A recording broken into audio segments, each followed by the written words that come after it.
Okay, everyone, and welcome along to Championship Drill, our midweek special, our kind of shorter show midweek that we do, and the long show obviously on Sundays. I'm joined today by Phil. Jerry's sad he can't be with us today, How are you? but hopefully he'll be back for Sunday show. This week was actually pretty good. There was a lot of goals. A lot of goals this week. I suppose before we go into it, and this show is obviously usually a pretty quick one. Nice to see the fans back in the stadium. Oh, So yeah. maybe 1,000 fans. It was just nice when Gareth Ainsworth came out and they were all there. I did That was like great. that. I did like that. Did like that. Sadly, it didn't go their way, and we'll talk about that in a minute. But it was just nice to see him coming out and kind of getting the big waves and cheering. It's nice. It was, and we had a lot of the goals last night as well, and the other night. But when you think about the games last night, you almost forget about the great games that were on Tuesday night. But we'll go back and have a look at them. So I suppose we'll just get right into it. The only way to go, I suppose, really. Cardiff versus Huddersfield. 3-0 Cardiff in this one. 2 goals from Moore and 1 from Glatzel gave Cardiff its second win in a few days. Wasn't it? Jerry actually said without even knowing who he felt they were going to win. So 3-0 and 4-0. Jerry was on the ball with it. He really was.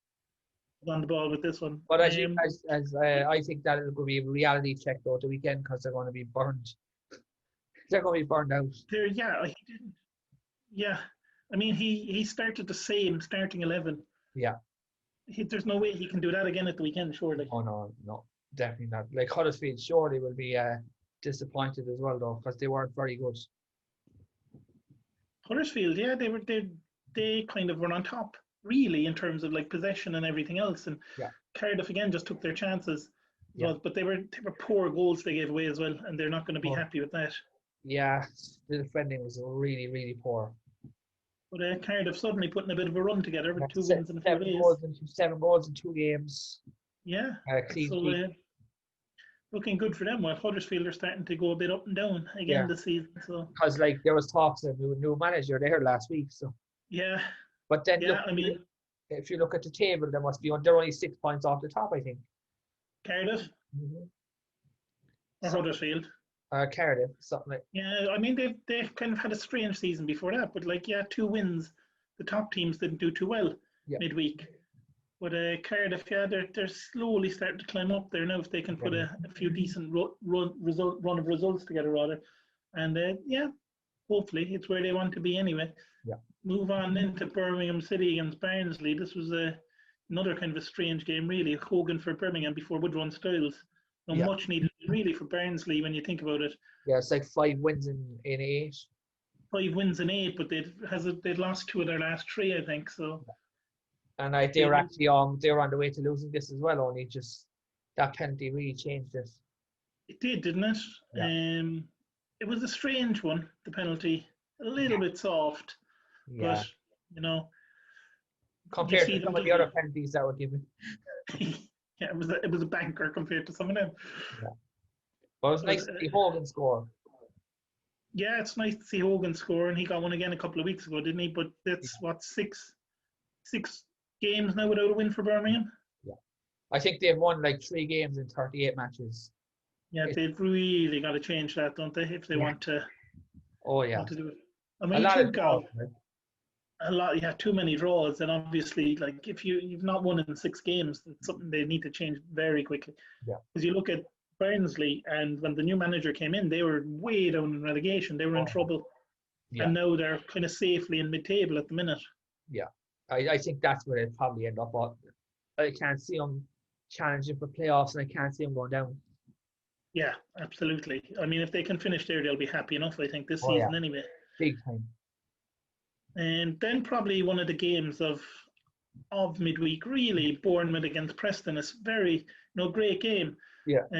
Because you had Preston, I suppose, coming into it, had one of the best away records, if not the best away record, and Bournemouth hadn't lost at home. Preston running out 3-2 winners. But a strange game, really. We kind of jinxed them because we were like, it's a bank of home win. Yeah.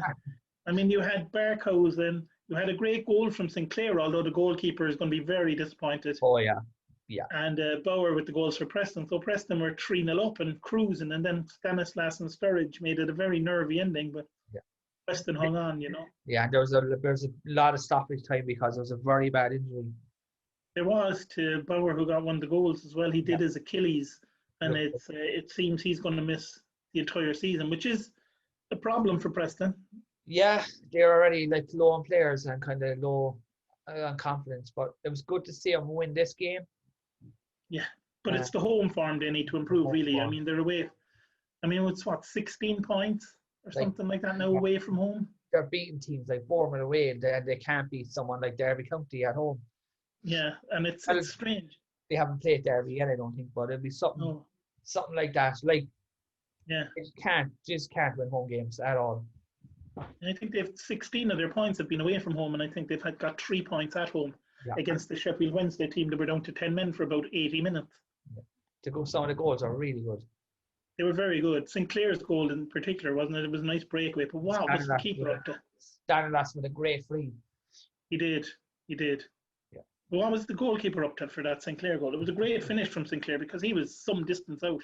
Yeah, I'd say he was about 45 yards, but the goalkeeper looked like he was outside his box. He was just lurking, just walking because around. Was it a corner or a free kick or something that they broke away from? Yeah. He just wasn't. He was La La Land, basically. Yeah. It's I suppose Bournemouth will be disappointed too because they really could have all the goals. Really, they could have stopped. Oh yeah. But it's the first time I suppose they have to lose at home at some stage in the season, and this was their first time losing at home. But Preston are just, I don't know. Manager was in trouble, and again, he gets this result. That's it. We'll see. And from an Irish point of view as well, there, Shawnee Maguire really, really had a good game as well. He worked really hard all night. Very good. A lot of running for the team, and it was good to see they were playing the ball into his feet rather than towards his head. Yeah, and the thing is, they were actually very good for about an hour. Yes. And then after the first goal, it didn't. Yeah, I mean, you DJ as well there, John. I actually thought there was going to be a 99th minute equaliser. It had that kind of a feel to it, but they managed to hang on. Yeah. DJ as well, Johnson there for Preston. I think he set up 2 of their goals. Like, he had another great game as well, and he's vital for them as well. But Bauer's injury is going to hit him hard, you'd imagine, and hopefully speedy recovery for him. Move on then to Derby and Coventry. Second game, Wayne Rooney. Yeah, it's almost like a repeat of the game at the weekend. It was very similar, wasn't it? I mean, it was another late equaliser they gave up. Yeah. And for Coventry as well, who seem to love the late equalisers lately. Yeah. They got another one as well, so no surprise there. Colin Kazim Richards, good at the weekend when Rooney brought him back in, 34, like we said. Now he got their goal again tonight. Yeah. He played really well, actually. Yeah, and then you'd Hammer as well in injury time. So Coventry happy enough, I suppose, with the point again, because it was an injury time, but they're another team. Is it 3 draws in a row now or something for Coventry? Yeah, like they've drawn a lot of games this season. Yeah. As well. And I think they're 8 points or something, or maybe. Same problem for Derby, though, isn't it? They look decent until they get near the box, and they just can't seem to create the chances. They have no confidence. And I mean, they really need to start creating chances and scoring some more goals if they want to push up the table, because 1 goal a game isn't going to do it for them. Is there any update on their owners?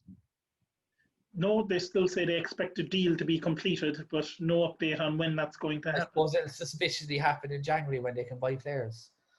Probably. It might be a tax thing too. They might be waiting until the new year for tax reasons or something. Who knows? Yeah.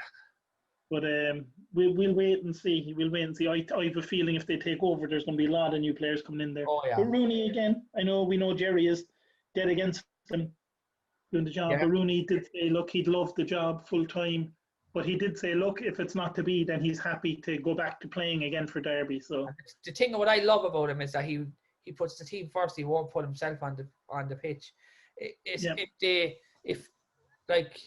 he doesn't have that ego to say, lads, I'm playing. Like, he's actually willing to sit there and be like, I'm going to manage this team. Yeah, and I think he kind of realizes, he's a realist. Yeah, he's a realist. The owners that come in have a lot of money, and he can buy some good players. And I mean, he's England's all-time leading goal scorer. Yeah. Man United's all-time leading goal scorer. All-time, yeah. I mean, he's a huge global superstar. Yeah. So he would suit the new owners coming in too, I suppose, to be there. But it is sad to think that he wouldn't play again. Yeah, it would be actually, yeah. So I would say he will, though. He will play again, obviously, before the end of the season. I think he will, and I mean he's part of their squad. So even if he is going to be the manager, he's probably going to have to play the odd game here and there, just because players are going to need to be rested and players will be suspended and injured and such. He might actually play against Chorley, is it? Chorley Town? Is that who they got? He might do. They'd love it. Those players would love to be up against him as well, like. Yeah. And same for any young player and young defenders, I suppose. They'd love to be up against Rooney just to say, look, they played against them in whatever game. So yeah, even when he's on the side like there, he's not overdoing. He's very calm. He's kind of very chill. Yeah, and it's going to be interesting. 2 draws since he did that with 2 late. Could have easily been 2 wins out of 2, but 2 late equalisers. Yeah. That they won't be too happy with. Move on then to QPR and Bristol. Hickey with a great header read from the cross from Willock gave QPR the lead. Yeah. Then Willock had one cleared off the line. Bentley, who's been a good form for Bristol and goal lately, made a few good saves. O'Dowd then pounced on a bit of a mistake and set up Wells. I mean, his cross was deflected all over the place. Yeah. But Wells put it in, and it was totally against the run of play that it was 1-1. Yeah. Because QPR were destroying them. Bristol a bit better in the second half, still not great though. No, but they're good form. They're very good form. And game made it 2-1. O'Dowd involved again in that one. Yeah. And it was kind of more QPR being wasteful, having the ball, and Bristol trying to hit them on the break. Yeah, anytime went into the box, it almost looked like pinball at times. Yeah, and Bristol just, every time they got the ball to O'Dowd on the break, he just looked so dangerous yesterday for them. He did, yeah. And it's good to see, I suppose, from an Irish perspective, that he's kind of taken that leadership role, like we talked about. Oh, yeah. In our first podcast, that it's, the age he's at now, like in his mid-20s, it's about time he started. That's it. Started delivering for them and, become a leader of that team. And it seemed like in the game against QPR, he did it anyway.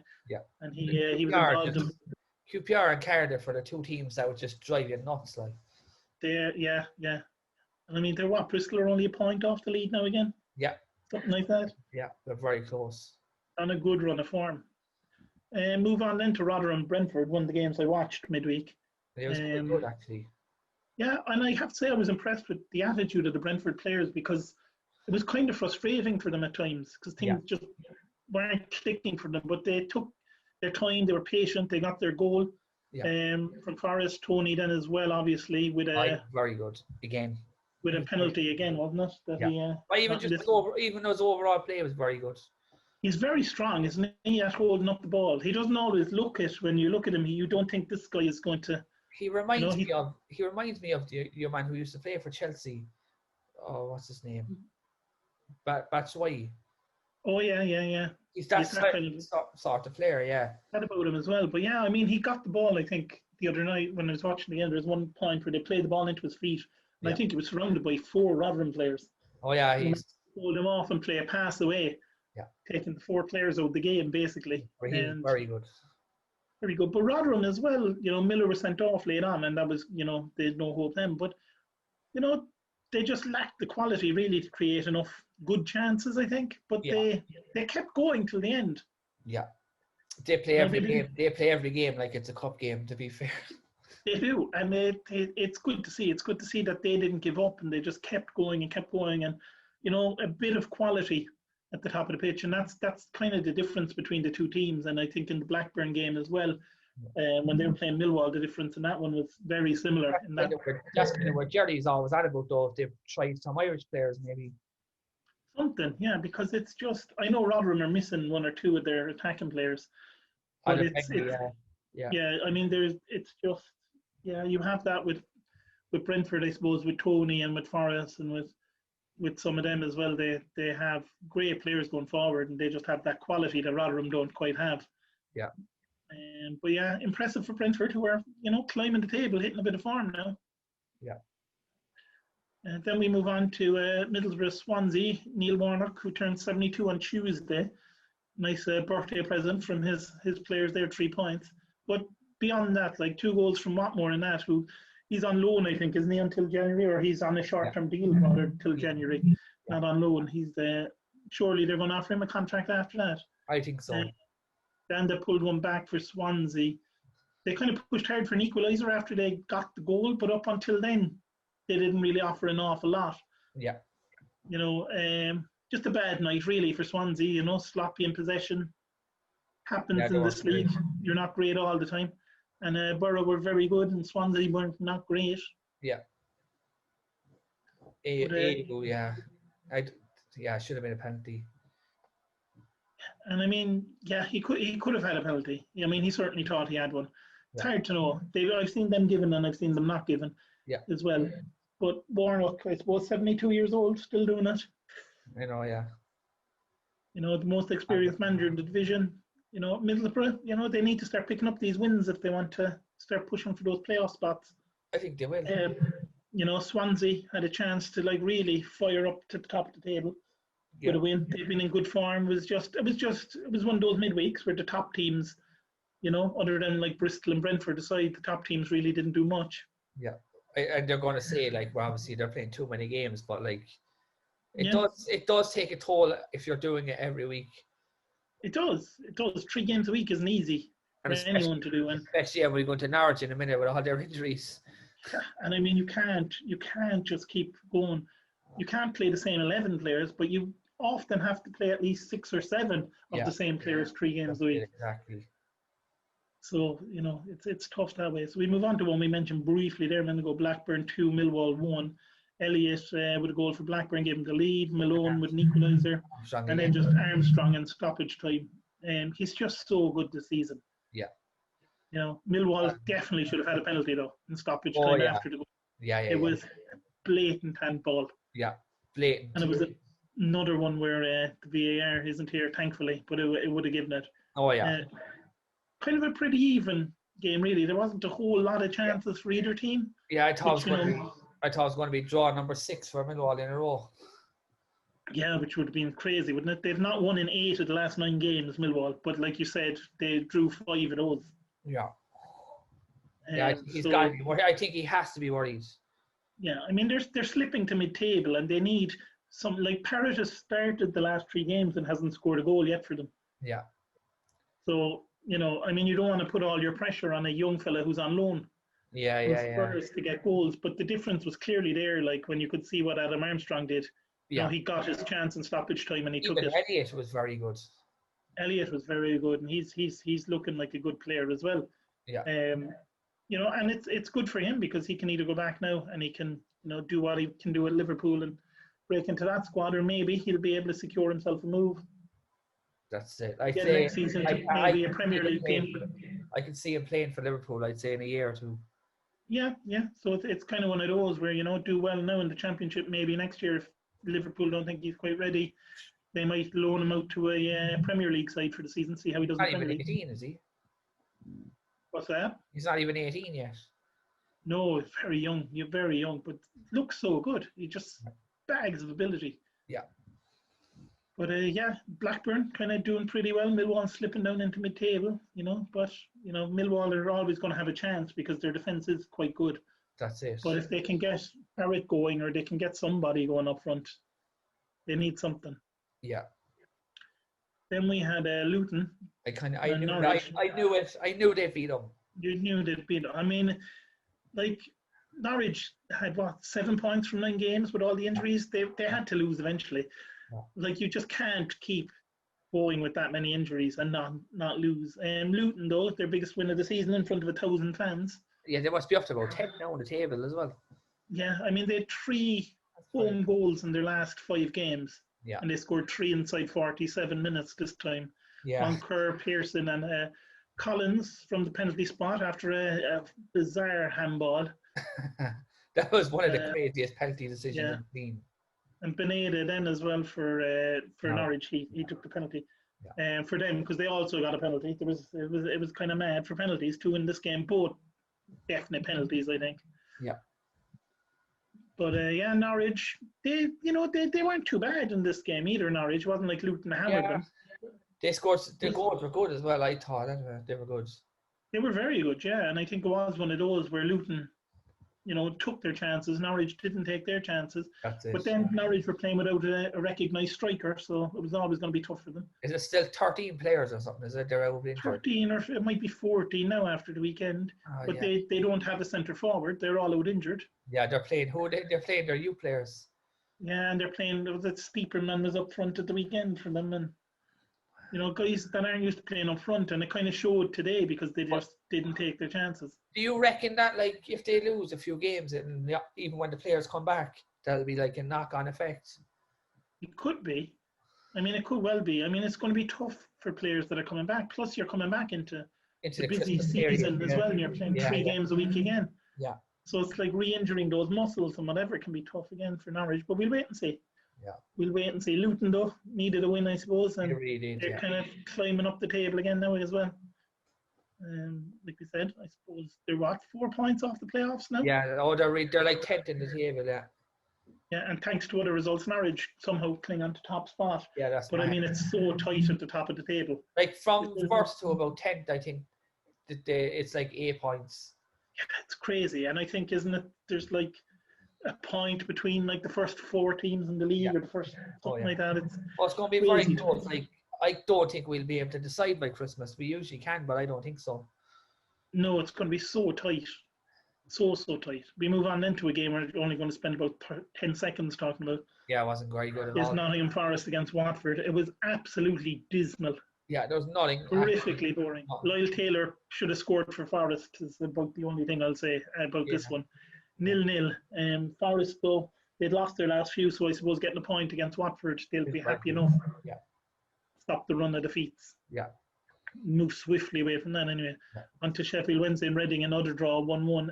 Another game without a win for Pulis, I suppose. But it's 3 games or 4 games in charge now? It's like 4, but he's come on record saying, like, we just don't have the forward players, but like he's really steadied the ship because they're not losing. Yes, and I mean, when you think about it, they were very good. I watched this game yesterday. They were very good early on, and they took the lead. Great cross from Reach. Yeah. That was headed in by Patterson. Yeah. But then again, he was let down by another sending off. Yeah. When Shaw was sent off for a ridiculous tackle. Oh yeah. And that's 2 red cards early on in his first 4 games. I mean, but after that, Reading just battered them for the rest of the match. They actually should have lost because I don't know how he saved that shot. Yeah, I mean, there were so many. Like, Elise is going to, didn't he hit the post as well? And, they did eventually get the equaliser, in the first half, and you just thought, Joe scored just before half time. You thought, Reading are going to come out now and win this, score 3 in the second half, and that'll be that. Yeah. But no, Wednesday hung on, dug deep, and I suppose that'll give them a bit of confidence as well to show that bit of resilience. Yeah. We move on to the last game of the weekend, Wycombe against Stoke. And like you said earlier, nice to see the fans of Wycombe the first time ever as Championship fans. Yeah. You can just see the smiles and stuff on Gary Ainsworth's face, and it just means a lot to him. It does. And sadly, Stoke spoiled the party. Yeah, it wasn't a great game. It wasn't. I mean, Powell, I think it's his 4th goal of the season now. Yeah, that was defending. Really poor. McLean's cross was very good, but I mean, there wasn't a guy within him, And he was able to get it past the keeper and the player. It was crazy. Absolutely bizarre, like they said. That's not just speaking of Powell there, he should have went on to big things. He should have, and he's capable. I mean, he showed up in the box there now again last night. He's got 4 goals for Stoke already this season. Yeah. We touted him as Paul Scholes, when he was at Man United. Yeah, and he has all the ability, and he just he's kind of jumped from a few clubs. It seems to have settled a bit now in Stoke this season, and hopefully he'll be able to kick on from there. He's still young enough. He is. I mean, Wycombe, I suppose, were doing what they've done all season. They were good until they get near the goal. Yeah. And it reminded you those first losses they were getting this season, the first 3 or 4 defeats, where they probably deserved a draw, but they just ended up losing them 1-0. Yeah. And it was that kind of a game again. Fans will be delighted to be in and see it, but they'll be disappointed, I suppose, with the loss because they didn't really deserve to lose this one. No, it was a very fair game, and there was nothing really in it. No. But yeah, they got near the goal. They didn't really do a whole lot with it. Stoke were the same. Stoke didn't really create hundreds of chances either. Yeah. So it was your classic 1-0 to Stoke midweek, I suppose. Yeah. But there you go. All right, so that's all the games. We'll go on to your goal of the I'm going to say Moncur. Moncur, good goal, yeah. I suppose I'll have to go with Sinclair and his lob, even though the keeper will be very disappointed. Yeah. Your player? Tony, I think. Tony was very good. I think I'd agree with you there. Because again, it's one of the games I saw all the way through. So other than that, I'm basing it off highlights. The team of the week? You know what? I reckon Luton. Yeah, it was a big win for Luton, wasn't it? I'd probably go with Cardiff just for the second win in a week. Yeah, that's all it's hard to do as well. Yeah, and I think for the shock of the week, which we'll do up next, I think Luton 3-1 to Norwich. Yeah, I thought they'd beat them, but yeah, three goals is a bit. Yeah, I know it's not a massive shock, really, but I suppose you could say Preston winning away at Bournemouth because Bournemouth hadn't lost at home, but then Preston are so good away from home, it's not much of a shock. Yeah. And some tasty fixtures then coming up this weekend. We've got Barnsley against Bournemouth. Yeah. Should be a good one on Friday night. Barnsley, actually. Yeah, I think Barnsley at home against Bournemouth. 1-0. I think a draw maybe there. Saturday then, we've got a load of games. There's no Sunday games this week. So we've got Reading against Nottingham Forest. I say Reading, 2-0. I think Reading are going to take that one as well. It's on TV, isn't it, at 12 o'clock? Yeah, I think it's the early kickoff. Then you've got Brentford against Blackburn, and what should be a great game. That could be high scoring, so it'll probably end up 0-0. Brentford 3-2. 3-2, yeah. I think that's going to be a great game, that one. Bristol City home to Birmingham. Bristol City 1-0. Yeah, I think so. Birmingham then real in trouble if that happens. Two teams that came up then next, Coventry against Rotherham. I'm going to go Coventry 4-1. Yeah, I think Coventry are going to win this one as well at home, even though Rotherham are kind of the form team of the two of them. Yeah. Huddersfield against QPR. This is two teams that are just so up and down this season. Yeah, Huddersfield 2-1. Huddersfield, I'd agree with you there. I think Huddersfield at home. Millwall home to Derby. I'd love Derby to win, but it's going to be another draw, I think. I think it might be as well. I think a draw on this one. I think Millwall are tough to break down. I'd love Rooney to get a win. I just would like. Yeah, I think it does have a draw written all over it though. Norwich against Sheffield Wednesday. Draw again. A draw again, yeah. I think Norwich might nick this one. They might get a player or two back, hopefully. But again with Tony Pulis, he has to win eventually, doesn't he? So maybe. Preston against Wickham. This is another draw. You would think it has to be Preston, but at home, they're just so terrible. It could be another draw, another score draw there maybe. Yeah. Then another one here, Stoke against Middlesbrough. This is tough, yeah. I reckon Middlesbrough 1-0. I think, I'm going to go with a draw on this one, but I reckon if a team were to win it probably would be Middlesbrough for some reason. Yeah. Swansea then at home to Luton. Swansea will be looking to bounce back. Luton will be on a high from their win. I think Swansea. I think Swansea might nick it as well. I think it'll be a good game though. And finally then Watford against Cardiff. That's a very tricky one because Cardiff on form. Yeah. Probably a draw. Yeah, I reckon it'll be another draw for Watford. This one here as well. I'd agree with you there. Maybe a 1-1 or something along them lines. So we'll leave it there. We'll wrap it up there. And we'll be back Sunday, hopefully with Jerry back with us. Obviously, with other commitments and that and things to be going on. The midweek shows are always going to be someone missing here and there. But so that'll be that, and we will talk to everyone again on Sunday. Cheers.